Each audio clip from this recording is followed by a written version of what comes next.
ക്ഷേത്രത്തെയും പ്രതിഷ്ഠയെയും പറ്റി പ്രചാരത്തിലുള്ള ഒരു ഐതിഹ്യവുമുണ്ട്. ക്ഷേത്രം സ്ഥിതി ചെയ്യുന്ന വെന്നിമല ഒരു കാലത്ത് പ്രശാന്തസുന്ദരമായ തപോവന ഭൂമിയായിരുന്നു. ഋഷിമാർ തപസ് ചെയ്തിരുന്ന ഈ സ്ഥലം ഋഷിശൃംഗം എന്നറിയപ്പെട്ടു. സാംഖ്യയോഗകർത്താവായ കപില മഹർഷി അസുരന്മാരെ ഭയന്ന് ക്ഷേത്രത്തിന് അല്പം വടക്ക് മാറി കാണുന്ന ഗുഹയിൽ വസിച്ചിരുന്നു എന്ന് വിശ്വസിക്കുന്നു. അതുകൊണ്ട് തന്നെ ഇത് കപില ഗുഹ എന്നറിയപ്പെടുന്നു. മഹർഷിമാർ ഈ സ്ഥലം പിതൃപൂജകൾക്കും ശ്രാദ്ധകർമ്മത്തിനുമായി ഉപയോഗിച്ചിരുന്നതായും കരുതപ്പെടുന്നു. കാലക്രമത്തിൽ ഈ വനം അസുരശക്തികൾക്ക് അധീനപ്പെടുകയും യാഗകർമാദികൾ നടത്താനാകാതെ മുനിമാർ ഇവിടെ നിന്ന് കിഴക്കോട്ട് പലായനം ചെയ്യുകയും ചെയ്തു. ഒടുവിൽ അവർ ശബരിക്ക് മോക്ഷം നൽകിയ ശേഷം പമ്പാതീരത്ത് വിശ്രമിച്ചിരുന്ന രാമലക്ഷ്മണന്മാരുടെ സമീപമെത്തി.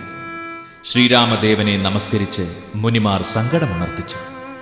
കരുണാനിധിയായ ശ്രീരാമദേവൻ മഹർഷിമാരുടെ സങ്കടം കേട്ട മാത്രയിൽ അന്തരരാക്ഷസന്മാരിൽ നിന്ന് രക്ഷിക്കുവാൻ ലക്ഷ്മണനെ നിയോഗിച്ചു. രാമനിയോഗത്താൽ അമ്പും വില്ലുമേന്തി ലക്ഷ്മണൻ മുനിമാരോടൊന്നിച്ച് വെന്നിമലയിലെത്തി രാക്ഷസന്മാരെ നേരിട്ടു. ലക്ഷ്മണന് യാതൊരു ബുദ്ധിമുട്ടും ഉണ്ടാകാതിരിക്കുവാനായി മുനിമാർ ആ പ്രദേശത്തെ വന്യമൃഗങ്ങളിൽ നിന്നും മൂടൽമഞ്ഞിൽ നിന്നും മുക്തമാക്കി. ഉയർന്ന പ്രദേശമായിരുന്നിട്ട് കൂടി വെന്നിമലയിൽ ഇപ്പോഴും മൂടൽമഞ്ഞില്ല എന്നുള്ളത് ഈ അവസരത്തിൽ സ്മരണീയമാണ്. ക്ഷണനേരം കൊണ്ട് രാക്ഷസന്മാരെ നിഗ്രഹിച്ച് ലക്ഷ്മണൻ ശ്രീരാമസവിധത്തിലേക്ക് മടങ്ങി. മുനിമാർ രാമലക്ഷ്മണന്മാരെ അനുഗ്രഹിച്ചു. ലക്ഷ്മണന് വിജയം ലഭിച്ച സ്ഥലമായതുകൊണ്ട് ഈ മലയ്ക്ക് വിജയാദ്രി എന്ന പേര് ലഭിച്ചു. വിജയാദ്രി എന്ന സ്ഥലനാമത്തിന്റെ മലയാള പരിഭാഷയാണ് വെന്നിമല. ഇവിടെയുള്ള സരസ്സുകളിൽ പണ്ടുമുതൽ തന്നെ മുനിമാർ പിതൃകർമ്മങ്ങൾ അനുഷ്ഠിക്കുകയും വിഷ്ണു വിഗ്രഹം പൂജിക്കുകയും ചെയ്തിരുന്നു. കലിയുഗ കാരണം കൊണ്ടാകാം കാലാന്തരത്തിൽ മുനിമാരെ അവിടെ കാണാതാകുകയും വിഷ്ണു വിഗ്രഹം മണ്ണിൽ മറയുകയും ചെയ്തു. ഒരിക്കൽ അവിടെ വസിച്ചിരുന്ന ഇരവി എന്ന വനവേടൻ കാട്ടുകിഴങ്ങ് പറിക്കുന്നതിനായി മണ്ണ് കുഴിച്ചപ്പോൾ പാരകുത്തിയ ഭാഗത്ത് രക്തപ്രവാഹം കാണപ്പെട്ടു. ഭയന്നുപോയ വേടൻ ആളുകളെ വിളിച്ചുകൂട്ടി. പണ്ട് മുനിമാർ ആരാധിച്ച വിഷ്ണു വിഗ്രഹം മണ്ണിനടിയിൽ ഉണ്ടാകുമെന്നും പാര അതിൽ സ്പർശിച്ചതിനാൽ രക്തപ്രവാഹം ഉണ്ടായതാകാമെന്നും ആളുകൾ വിശ്വസിച്ചു. ആ സ്ഥലത്ത് വേലി കെട്ടി അതിന്റെ സൂക്ഷിപ്പുകാരനായി ഇരവിയെ തന്നെ ജനങ്ങൾ ചുമതലപ്പെടുത്തിയതനുസരിച്ച് ആ വേടൻ തന്റെ ദൗത്യം കൃത്യമായി നിർവഹിച്ചു പോന്നു. കൊടുങ്ങല്ലൂരിനു സമീപമുള്ള തിരുവഞ്ചിക്കുളം കേന്ദ്രമാക്കി അവസാനത്തെ ചേരരാജാവ് ഭരണം നടത്തിയിരുന്ന കാലമായിരുന്നു അത്.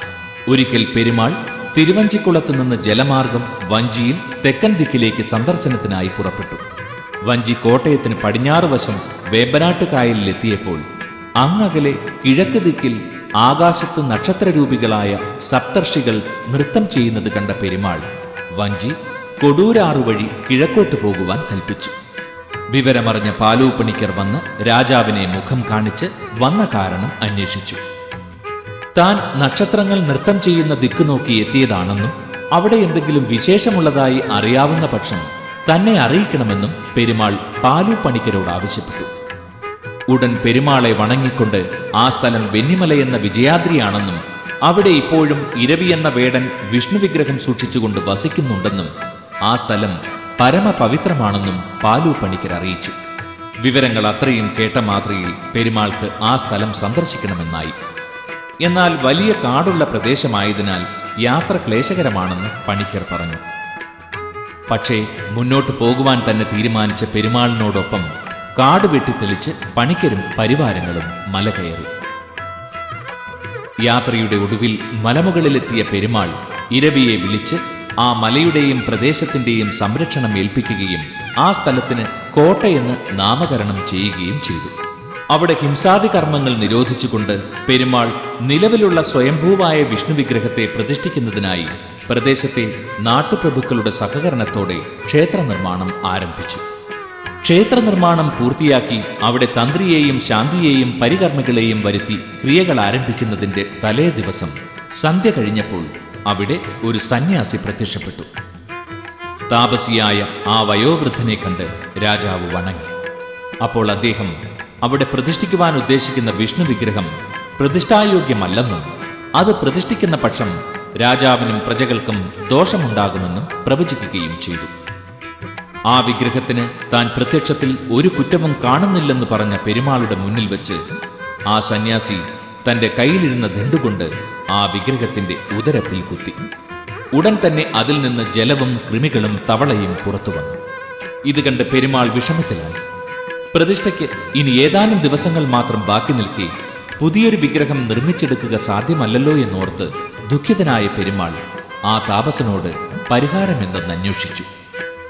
അപ്പോൾ ആ താപസൻ മലയുടെ കിഴക്ക് ഭാഗത്ത് ഒരു ലക്ഷ്മണ വിഗ്രഹം ജലത്തിൽ കിടപ്പുണ്ടെന്നും പണ്ട് മുനിമാർ ഇവിടെ പ്രതിഷ്ഠിക്കുവാൻ വേണ്ടി നിർമ്മിച്ച ആ വിഗ്രഹമെടുത്ത് യഥോചിതം പ്രതിഷ്ഠിക്കണമെന്നും കൽപ്പിച്ചു. വിഗ്രഹമെടുക്കുവാനായി കിഴക്ക് ഭാഗത്തുള്ള ജലാശയത്തിൽ ചിലർ ഇറങ്ങിയപ്പോൾ ഘോരമായ ഒരട്ടഹാസം അവിടെ മുഴങ്ങി. ഒപ്പം ചിറയിൽ ആരും ഇറങ്ങിക്കൂടാ എന്നൊരശരീരി. അത് കേട്ട് ഭയന്നുപോയ ക്ഷേത്രം പരിപാലകർ തലേന്ന് വന്നുപോയ താപസനെ കണ്ടു വണങ്ങി വിവരം ധരിപ്പിച്ചു. അത് കേട്ട ആ താപസൻ പറഞ്ഞു, പണ്ട് ഇവിടെ ഈ ബിംബം വെച്ച് പൂജിച്ചിരുന്ന മഹർഷിമാർ ഇതിനോടൊപ്പം ഒരു ദേവീ ബിംബവും പൂജിച്ചിരുന്നു. അതും ഈ സരസിൽ നിക്ഷേപിച്ച ശേഷമാണ് അവർ അന്തർധാനം ചെയ്തത്. ആ ദേവിയെ കൂടാതെ ഈ ബിംബം ഇവിടെ നിന്ന് കൊണ്ടുപോകുവാൻ കഴിയില്ല. അതിനാൽ തന്ത്രിയെ വരുത്തി ദേവിയെ ആദ്യം ആവാഹിച്ച ശേഷം ലക്ഷ്മണന്റെ ശിലാവിഗ്രഹം മുങ്ങിയെടുക്കുന്നതാണ് ഉചിതം. ക്ഷേത്രത്തിൽ ലക്ഷ്മണസ്വാമിയെ പ്രതിഷ്ഠിക്കുമ്പോൾ തന്നെ ദേവിയെ കിഴക്കേ ചുറ്റമ്പലത്തിന്റെ തെക്കുഭാഗത്തായി കുടിയിരുത്തണം. പ്രതിഷ്ഠാ മുഹൂർത്തമാകുമ്പോഴേക്കും ഒരു കൃഷ്ണപ്പരുന്ത് ശ്രീകോവിലിന്റെ സ്തൂപാഗ്രഹത്തിൽ വന്നിരിക്കും. അത് നോക്കി ഉടനെ പ്രതിപൂജ ചെയ്യണം. ഇത്രയും പറഞ്ഞ് ആ താപസൻ മറഞ്ഞു. ആഗതൻ കപില മഹർഷിയാണെന്ന് ഇന്നും വിശ്വസിക്കപ്പെടുന്നു. ക്ഷേത്രത്തിൽ പ്രതിഷ്ഠാസമയം അടുത്തപ്പോഴേക്കും ഒരു കൃഷ്ണപ്പരുന്ത് ക്ഷേത്രത്തിന് മുകളിൽ വട്ടമിട്ടു പറന്നു. അത് സ്തൂപാഗ്രഹത്തിൽ ഇരുന്നില്ലല്ലോ എന്നോർത്ത് പ്രതിഷ്ഠാസമയമായപ്പോഴേക്കും പെരുമാൾ വിഷമിച്ചു. എങ്കിലും കൃഷ്ണപ്പരുന്തിന്റെ ആഗമനം ശുഭസൂചകമായി കണ്ട് ആ സമയം ദേവിയുടെയും ലക്ഷ്മണസ്വാമിയുടെയും പ്രതിഷ്ഠാകർമ്മം നിർവഹിച്ചു. ക്ഷേത്രസ്ഥാപനം കഴിഞ്ഞ് നിത്യനിദാനങ്ങൾ നിശ്ചയിച്ച ശേഷം പെരുമാൾ രാജ്യകാര്യങ്ങൾ നോക്കുവാനായി തിരുവഞ്ചിക്കുളത്തേക്ക് യാത്ര തിരിച്ചു. പിൽക്കാലത്ത് പെരുമാൾ ദേശാന്തരഗമനം നടത്തിയപ്പോൾ ക്ഷേത്രം തെക്കംകൂർ രാജവംശത്തെ ഏൽപ്പിച്ചു. തെക്കംകൂർ രാജവംശത്തിന്റെ സൈനിക കോട്ടയായിരുന്നു വെന്നിമല. രാജോചിതമായി ക്ഷേത്രവും പരിസരവും തെക്കംകൂർ രാജവംശം പരിഷ്കരിച്ചു.